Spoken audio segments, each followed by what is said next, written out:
This is the key for the full-size Ford Transit. It's got a power lock and unlock, a panic button, and this is to unlock the rear hatch. You're going to plug the key into the ignition. Maybe.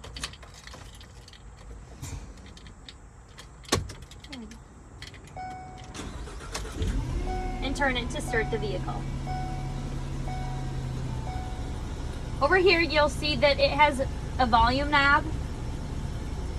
You can use these arrows here to search the radio. And then you have your temperature controls down here. This is going to change the amount of air coming in. You've got your temperature control, and then this is where the air is being directed. Here's the AC button if you'd like air conditioning. To your right is where the parking brake is located.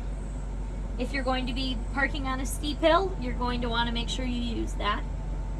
To the left of the steering wheel is where you're going to find your lights. And to the right of the steering wheel is where you're going to find your wipers.